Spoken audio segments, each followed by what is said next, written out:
Assalamualaikum warahmatullahi wabarakatuh.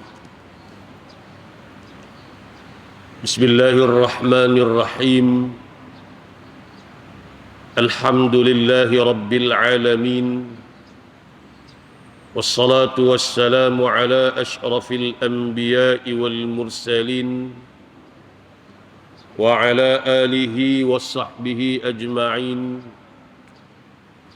Subhanaka la ilma lana illa ma 'allamtana innaka antal alimul hakim. Rabbi shrah li sadri wa yassir li amri wahlul 'uqdatam min lisani yafqahu qawli.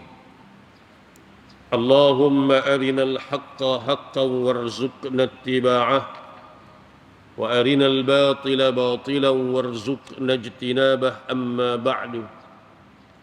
Muslimin, muslimat, hadirin, hadirat, mudah-mudahan dirahmati Allah.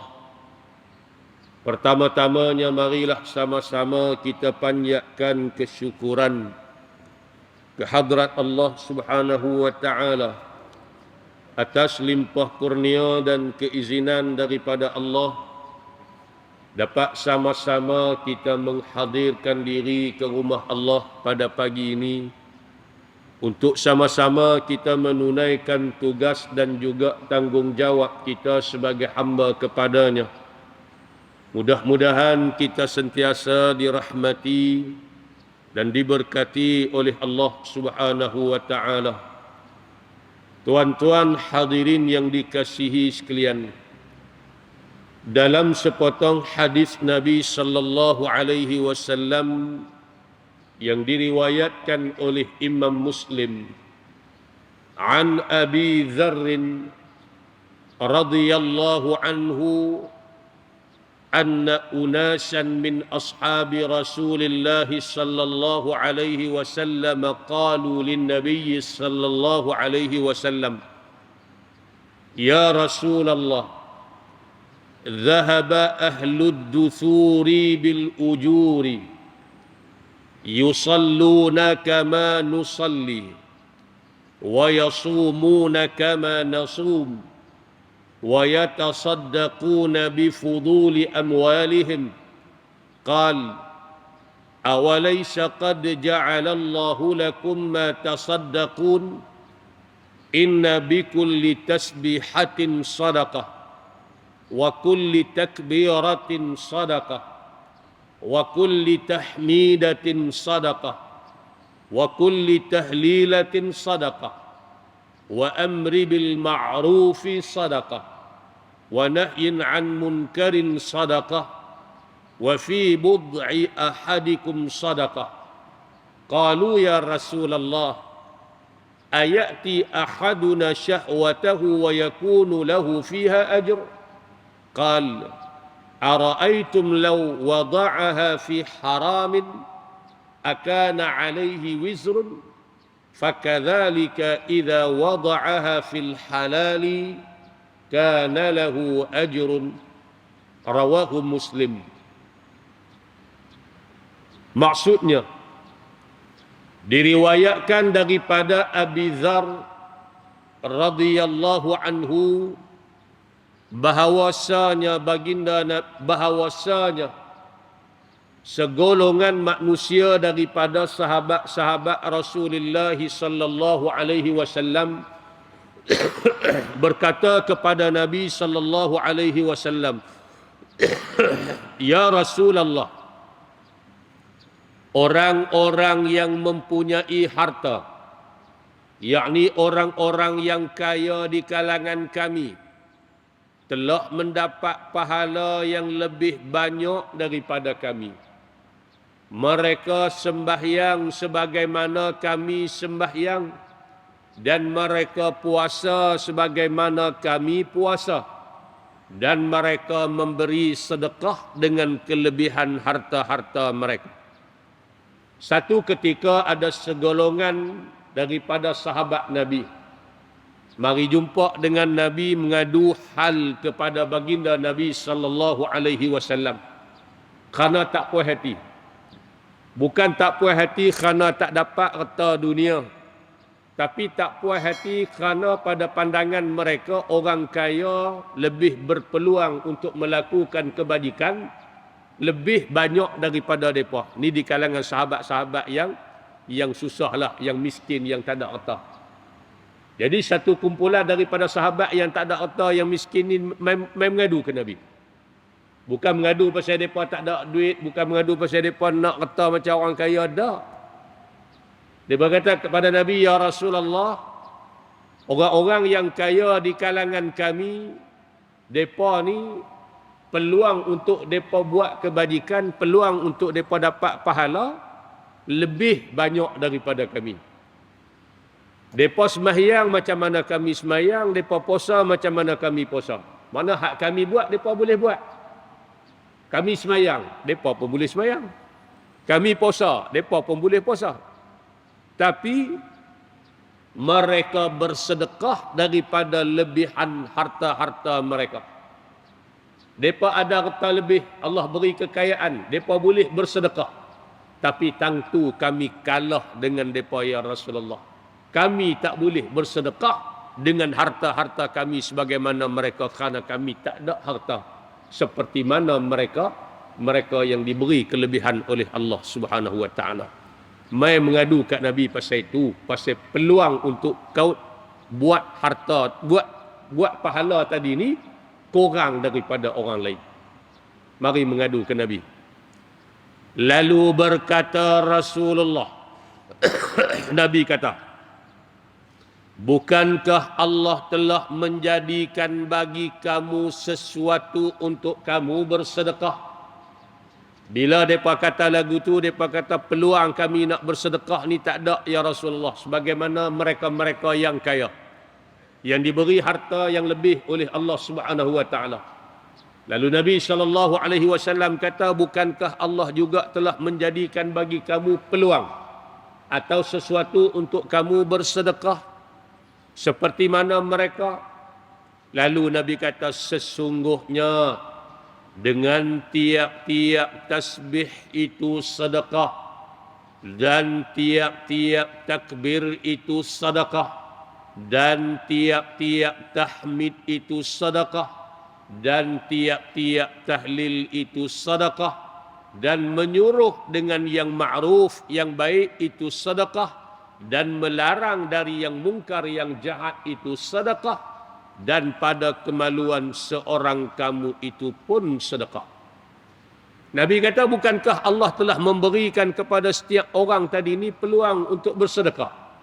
Walaupun dia tidak diberi harta kelebihan macam orang lain, tapi peluang untuk bersedekah, dapat pahala sedekah itu tetap ada. Apa dia? Tiap-tiap ucapan tasbih yang kamu ucapkan, subhanallah, dikira pahala sedekah di sisi Allah. Tiap-tiap takbir Allahu Akbar yang kamu ucapkan dengan penuh keikhlasan kepada Allah juga dikira pahala sedekah di sisi Allah. Tiap-tiap tahmid Alhamdulillah yang kamu ucapkan juga dikira pahala sedekah di sisi Allah. Tiap-tiap tahlil La ilaha illallah yang kamu ucapkan juga dikira pahala sedekah di sisi Allah. Maknanya nak sedekah tak nanti ada duit, boleh sedekah dalam bentuk yang lain dan Allah kira pahala sedekah. Yang kamu ucap subhanallah, alhamdulillah, Allahu Akbar, la ilaha illallah, itu setiap ucapan kamu tu Allah tulis, Allah kira sebagai ganjaran seumpama pahala sedekah. Hak ni kaya pun boleh buat, miskin pun boleh buat, tak nanti ada duit. Makna sedekah yang tidak memerlukan walau sekupang daripada duit kita pun. Ni adilnya Allah Subhanahu wa taala.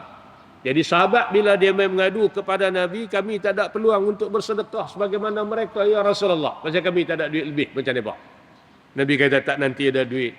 Ucapan yang kamu ucapkan subhanallah, alhamdulillah, Allahu Akbar, la ilaha illallah, Allah kira pahala sedekah. Ada lagi.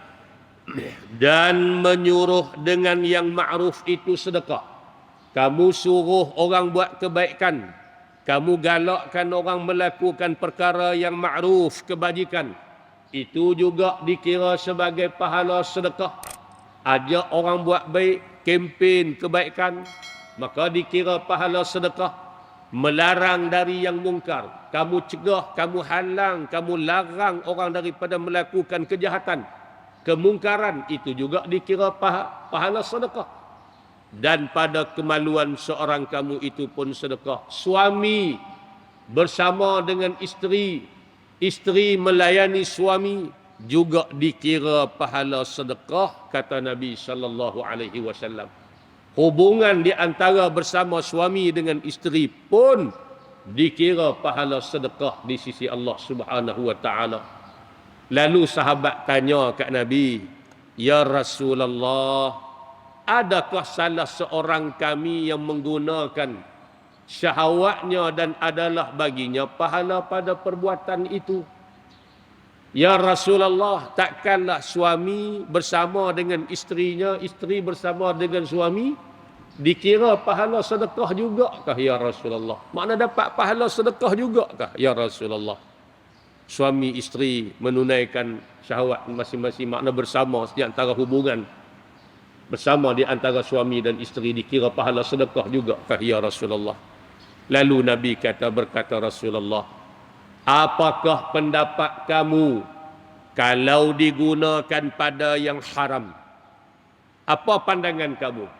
Kalau si suami atau si isteri tadi menggunakan syahwatnya, kemaluannya pada perkara yang haram atau berzina, adakah dosa atasnya? Bukankah dikira berdosa perbuatannya itu?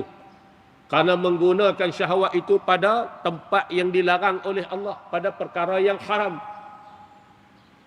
Maka demikian kata Nabi, apabila ia menggunakan syahwatnya pada yang halal, adalah baginya pahala. Lagu tu juga, kalau dia guna syahwat dia guna kemaluannya pada tempat yang dihalalkan oleh Allah, untuk isteri dia, untuk suaminya, maka dia akan diberi ganjaran pahala oleh Allah Subhanahu wa taala. Maka ini juga dikira pahala sedekah di sisi Allah Subhanahu wa taala. Tuan-tuan hadirin yang dikasihi sekalian, itu sepintas lalu hadis yang kita baca pada pagi ini yang diriwayatkan oleh Imam Muslim. Saya baca sikit syarah secara detailnya, bagaimana penjelasan yang diberikan oleh ulama berkaitan dengan hadis ini. Baik. Kata dia, hadis tersebut menerangkan tentang sedekah orang yang mempunyai harta atau orang yang kaya yang beruntung, dengan mendapat ganjaran dan pahala yang banyak dari harta yang mereka sedekahkan. Keuntungan seperti ini tidak pernah didapati oleh orang fakir atau miskin, disebabkan ketiadaan harta yang hendak mereka sedekahkan. Baik. Hadis ni jelas kepada kita bagaimana orang yang kaya, orang yang ada harta, mereka beruntung. Bagi yang pemurah lah, makna dia guna harta tadi ni untuk buat sedekah, beri kebajikan, maknanya beri infak pada jalan yang Allah redha, buat kebajikan. Ni tak lama lagi kita nak korban, seminggu lagi. Mana orang yang ada kemampuan bolehlah 800 setengah. Kan tiap-tiap tahun kita duk tengok koi duk naik, turun tak? Dan orang yang ada kemampuan. Jadi hak tak ada kemampuan ni, peluang nak berkorban, bersedekah ni, maknanya kuranglah berbanding dengan orang yang diberi oleh Allah kesenangan, kekayaan, duit lebih. Kan? Kalau tak boleh korban dari sudut lembu, dari sudut kambing pun tuan-tuan, kita boleh berkorban dari sudut tenaga kita. Di mana-mana ada majlis korban, kita lah orang yang bersusah payah melapah lembu, sat lagi orang kata apa, bersiang daging, bedak, timbang, bubuh kilo, kita lah piantak atok di rumah. Pengorbanan kita dari sudut tu pun akan dikira di sisi Allah Subhanahu wa taala, kerana ketidakmampuan kita dari sudut keuangan mungkin, atau pengorbanan kita dari sudut mengaturkan program ni supaya berjalan, supaya orang ramai boleh buat korban. Kita lah orang yang atur, cari peserta-peserta korban ni, himpun duit, bayar kepada tuan lembu, Sat lagi urus lembu pula. Orang main hantar lembu kadang-kadang seminggu, kadang-kadang 3-4 hari lebih awal daripada tarikh korban. Kita lah duk jaga lembu tadi, beri makan minum, berjaga sampai tengah malam, takut orang main curi dan sebagainya. Kan?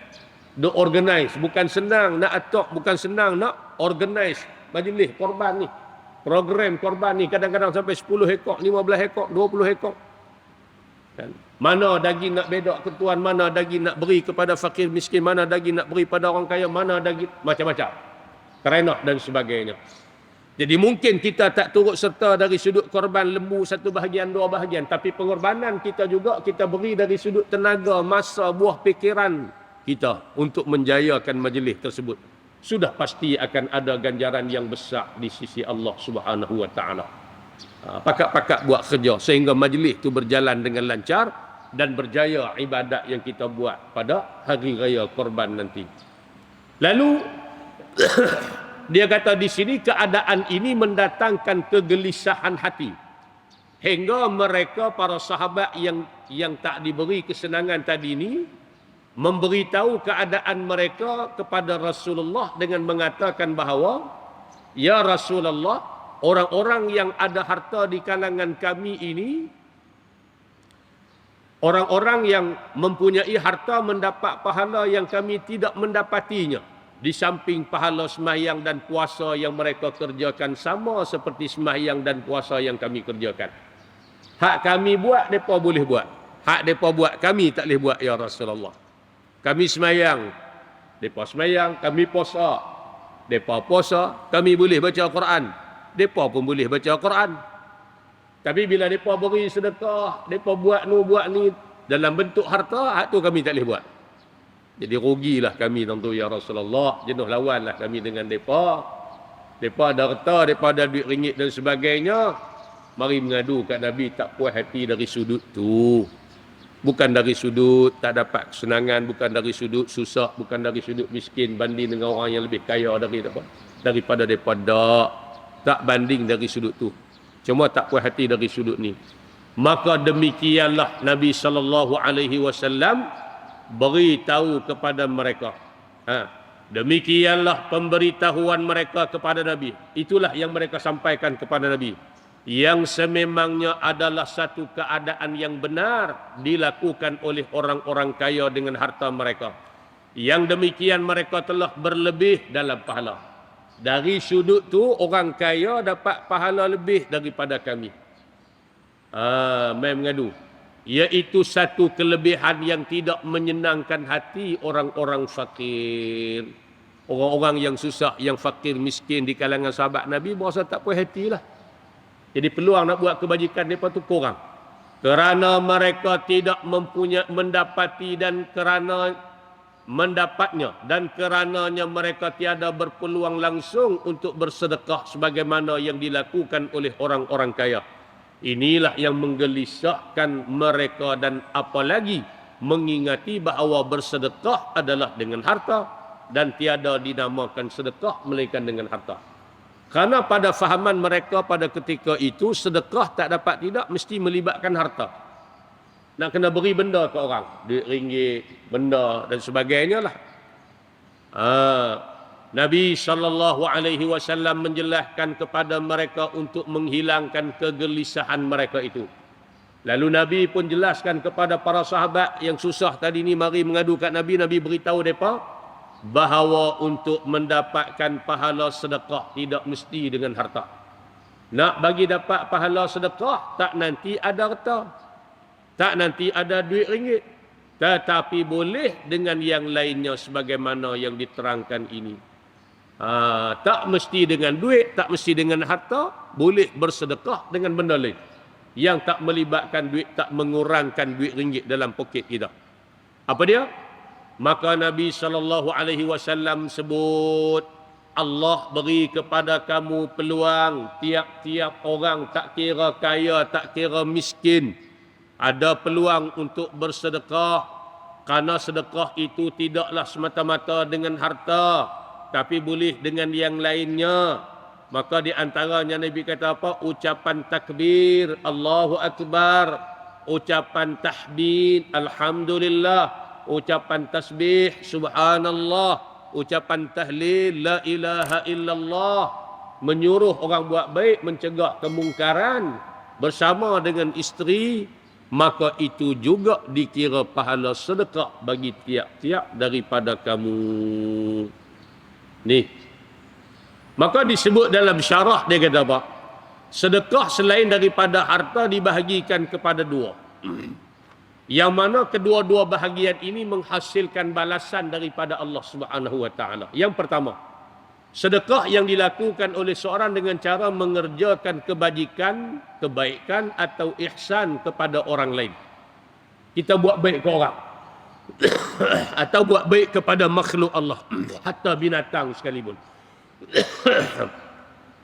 Ada kala sedekah seperti ini lebih utama atau lebih afdal berbanding bersedekah dengan harta benda. Seperti contoh usaha, suruh orang buat baik dan larang orang daripada kejahatan. Berarti mengajak orang mentaati Allah Subhanahu wa taala, mencegah dia daripada melakukan kemungkaran. Manfaat daripada usaha ini tentulah besar kesannya berbanding bersedekah dengan harta benda. Ni sedekah dari sudut tu kadang-kadang lebih besar manfaat dia berbanding dengan kita beri duit ringgit yang kadang-kadang manfaat tadi mungkin untuk seorang dua saja. Kita beri 5 ringgit, 10 ringgit kepada satu orang, dua orang, manfaat untuk dia. Tapi kita ajak orang buat kebaikan, manfaat tadi bukan saja untuk dia, masyarakat pun boleh hidup dalam ketenangan. Kita cegah, halang orang daripada kejahatan, manfaat tadi bukan untuk orang tadi saja, bahkan masyarakat seluruhnya juga mendapat manfaat. Tak ada lagi kejahatan, kemungkaran yang dibuat dalam sesebuah masyarakat, sesebuah kampung dan sebagainya. Mana sedekah dalam bentuk menyuruh kepada kebajikan, mencegah daripada kemungkaran. Begitu juga kata dia, menjadi sedekah kepada orang yang menanam sebarang jenis pokok. Ini sedekah juga. Kita tanam pokok. Tak kira lah, lebih-lebih lagi pokok yang menghasilkan buah. Kan? Kemudian dimakan oleh manusia atau makhluk yang lain daripadanya. Ada orang makan buah. Kan? Tanam pokok. Lah musim durian, kita balik kampung. Tengok pokok durian ada di belah-belah kampung, tuan-tuan. Bukan kata baru. Ada yang mencecah ratusan tahun. 100 tahun.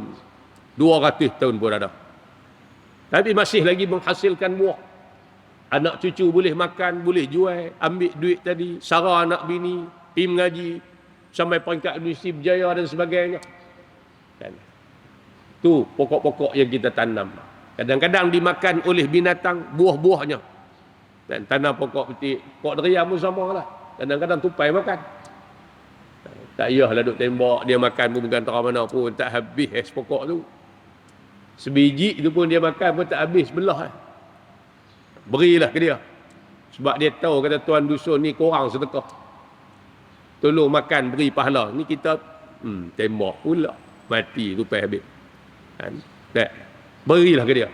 Maknanya apa? Tuan tadi tetap dapat pahala sedekah daripada Allah Subhanahu wa taala. Sebagaimana mana dalilnya? Sebab tu orang tua dia tanam. Saya ingat lagi satu orang tua di kampung. Umur dah 70 lebih masa tu. Arwah dah. Satu hari dia bawa dengan motor Honda buruk dia tu. Bawa anak benih durian.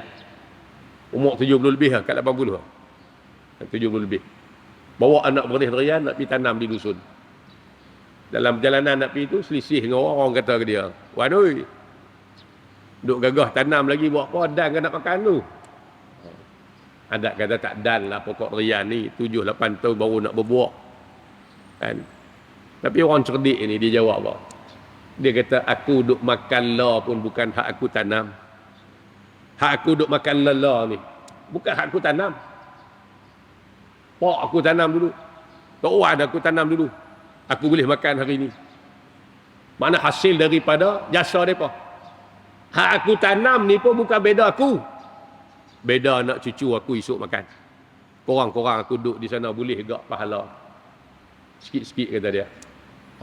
Tu tingginya. Orang kata apa? Wawasan. Orang yang mengaji ni dia lain. Dia reti. Kan? Bukan untuk kita, tapi untuk orang akan datang. Sebagaimana Nabi sebut dalam hadis, Nabi kata apa? Ma min muslim yaghrisu gharsan aw yazra'u zar'an fayakulu minhu insanun aw tayrun aw dabbatun illa kana lahu sadaqah. Ini.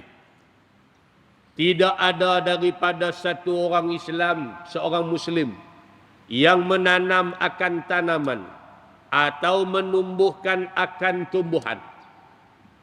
Tidak ada satu orang Muslim yang tanam satu pokok, yang menumbuhkan satu pokok, kemudian dimakan daripada pokok tadi oleh manusia atau burung ataupun binatang. Pokok yang dia tanam tadi keluar buah. Tiba-tiba orang main makan, orang main ambil. Tak kira lah dengan pengetahuan kita atau tanpa pengetahuan kita, ada riwayat sebut atau dicuri atau dimakan oleh binatang, maka semuanya itu menjadi sedekah baginya. Allah kira pahala sedekah tak sia-sia. Kadang-kadang orang tak makan buah, orang makan daun, guna daun. Kan? Nak tomeh buat kari kepala ikan, nak kena ada daun karapole. Masa nak tomeh tu, keliling kampung cari, tak ada, tak masak gulai. Boleh. Pasal apa? Tak sedap, tak bau, tak wangi. Orang pakai daun, tak pakai buah. Tu kita tu, masa nak pakai tu, masa nak tu, keliling kampung cari, tak ada, tak buat. Bila habis-habis jadi gulai dia keh tepi ada kepala ni. Tak makan pun. Situ kita boleh belajar juga. Orang ni pun lagu tu lah. Kita janganlah masa nak ke dia je kita carinya. Masa tak mau ke dia, sekupang pun kita buat tak laku ke dia. Jangan. Tanam pokok karipoleh di rumah kita, orang ambil, minta, bagi. Kawan tu nak tomeh, nak buat gulai dan sebagainya, bagi. Dia makan, beda dia dengan anak cucu dia, bagi. Pahala sedekah di sisi kita, jangan duk kedekut. Kan? Ada pokok petik di rumah, orang main minta. Nak buat gulai yang apa? Bagi. Ada pahala sedekah di sisi kita. Tidak boleh tiap main minta ke orang. Tanam sendiri tak mau. Kita tanam dia minta ke kita. Macam-macam. Bagilah. Tak habis duit kita. Tapi Allah kira pahala sedekah untuk kita. Maka kata Nabi SAW, tak ada satu orang Islam yang dia tanam satu pokok, kemudian keluar hasilnya sama ada buah daunnya dimakan oleh orang, menatang dan sebagainya. Kita tanam pokok cabai, burung mai makan. Kita tanam pokok betik, burung mai makan. Melainkan tuan yang tanam tadi, Allah kira pahala sedekah untuk dia. Tanamlah apa yang kita boleh tanam. Niatkan pokok kita tanam ni, kalau orang makan pun niat sedekah ke dia. Jangan duk marah dia. Orang ambil pun niat sedekah. Jangan duk maki dia. Maki boleh dosa pula kita buat apanya. Tak berbaloi. Berilah. Kadang-kadang pokok pelam kita duk belah-belah taman, belah-belah pekan. Dia pokok pelam yang banyaknya. Dalam rumah, luar rumah. Kadang-kadang orang ambil lah. Berapa banyak sangat hak kita. Kita pun tak ada nak makan hak duk ada tu. Kan? Jangan duk khianat, jangan duk ni sudah. Ambil lah, makanlah, nak makan tak ada masalah. Apa? Maka cara tak langsung sedap tak sedap kita diberi pahala sedekah oleh Allah Subhanahu wa taala. Tuan-tuan hadirin yang dikasihi sekalian, itu sedekah dari satu sudut. Kemudian kata dia, sedekah juga boleh dilakukan oleh seorang kepada diri dia sendiri. Itu sedekah kita beri, manfaat dia orang lain boleh tumpang juga. Kita juga boleh sedekah untuk diri kita sendiri dan faedahnya adalah untuk kita. Misalnya seperti zikir yang Nabi sebut tadi ni. Sedekah untuk kita. Seperti ucapan zikir, takbir, Allahu Akbar, tasbih, subhanallah, tahmid, alhamdulillah, tahlil, la ilaha illallah, istighfar, astaghfirullahal azim yang kita duk buat lepas sembahyang tu. Lepas beri salam, tunggu Ustaz. Ke imam nanti baca wirid, nanti tasbih, ucap subhanallah, alhamdulillah, Allahu Akbar. Paling-paling tak ada pun 5 kali sehari kita duduk atas tikar sejadah tu, kita duduk baca juga takbir, tahlil dan sebagainya ni. Tunggu Ustaz. Ada juga pahala sedekah kita dari sudut tu untuk diri kita. Demikian juga kata ulama, baca Quran, berjalan ke masjid, diberi pahala oleh Allah. Sekalian semua ni adalah sedekah untuk diri kita sendiri. Bahkan disebut dalam hadis yang lain dikatakan Nabi SAW bersabda, wa tumitul adha, disebut ada sambungan tadi kan. Ini kita buat menurut hadis daripada Abi Darda, Rasulullah SAW bersabda, innallaha ikhtara lakum minal kalami arba'an wa hunna minal Qur'an, subhanallah walhamdulillah wa la ilaha illallah Allahu akbar. Riwayat daripada Abi Darda, Nabi bersabda, sesungguhnya Allah telah memilih untuk kamu dari perkataan sebanyak 4 macam dan sekaliannya daripada kalimah daripada ayat Quran. Apa dia? Kalimah subhanallah, alhamdulillah, la ilaha illallah, Allahu akbar. Hadis ini menunjukkan, menjadi dalil bahawa 4 kalimah ini adalah kalimah yang afdal, yang lebih utama, lebih baik, lebih banyak pahala sesudah daripada kita membaca Al-Quran. Al-Quran sebaik-baik zikir, sebaik-baik amal ibadat, banyak pahala yang Allah beri. Lain daripada Al-Quran, apa yang kita nak baca di antaranya kalimah subhanallah, alhamdulillah, Allahu akbar, la ilaha illallah. Beri banyak sebutan kita dalam kehidupan kita. Kan? Kita ni majlis, kadang-kadang majlis tahlil lah masyarakat kita ni. Buatlah. Paling-paling tak ada pun dalam majlis tahlil ni kita duk praktik juga 100 kali la ilaha illallah. Apa masalahnya? Apa awak yang duk barah sangat tahlil, kita duk baca apa dalam tahlil? Baca Quran saja. Mula daripada Fatihah, sat lagi qul huwallah, qul a'udzu birabbil falaq, qul a'udzu birabbin nas. Kemudian baca pula Fatihah, kemudian baca pula awal 5 ayat daripada surah Al-Baqarah, kemudian baca ayat kursi. Kalau hak panjang sikit dia baca sampai amanar rasul dan sebagainya. Kemudian kita selawat ke Nabi, kemudian kita tahlil la ilaha illallah. Habis, lepas tu kita doa. Dalam doa kita pun kita minta pahala hak kita baca tadi ni. Allahumma awsil, ya Allah tolong sampaikan. Wa taqabbal, tolong terima. Waj'al, tolong jadikan pahala hak kami baca tak sat ni. Fatihah kami, qul huwallah kami, qul a'udzu birabbil falaq dan sebagainya hak kami baca tadi ni. Pahala tu kami kirim kepada siapa? Adab kita kepada baginda Nabi, kepada siapa? Para sahabat, para tabi'in, kemudian alim ulama, tok guru kita, kemudian mak ayah kita, kemudian khusus kepada siapa? Yang kita sebutkan nama dia. Apa masalah? Bukan kita duk baca merapu pun dalam bacaan tahlil kita. Pahala yang kita kirimkan memberi manfaat untuk mereka di sana. Orang mati dah. Itu yang dia harapkan daripada kita. Dia nak semayang, nak puasa taklih dah. Sebab tu ada riwayat sebut, anak-anak Adam ni, Nabi kata umat aku umat yang sangat dirahmati oleh Allah. Masuk dalam kubur bawa dosa yang banyak. Tapi esok bila bangkit daripada kubur, Allah ampunkan dosa-dosa tadi ni. Masa mati ni dosa banyak, dosa kecil. Masuk dalam kubur bawa dosa banyak. Tapi esok bila dibangkitkan oleh Allah, bangkit dalam keadaan Allah ampun dosa. Dengan sebab apa? Dengan sebab orang yang duk hidup ni masih lagi duk ingat ke dia. Allahumma ghfir lahu warhamhu wa'afihi wa'fu anhu. Ya Allah ampunkan dia, berilah keampunan, kemaafan kepada dia, rahmati dia. Hak hidup dia tak putih-putih, hidup berdoa minta supaya Allah ampun dia. Dengan sebab hak hidup dia minta ampun ke dia, Allah ampun dosa. Asal masuk masa mati bawa dosa banyak. Esok bila dibangkitkan semula bangkit dalam keadaan Allah ampun dosa-dosa tadi.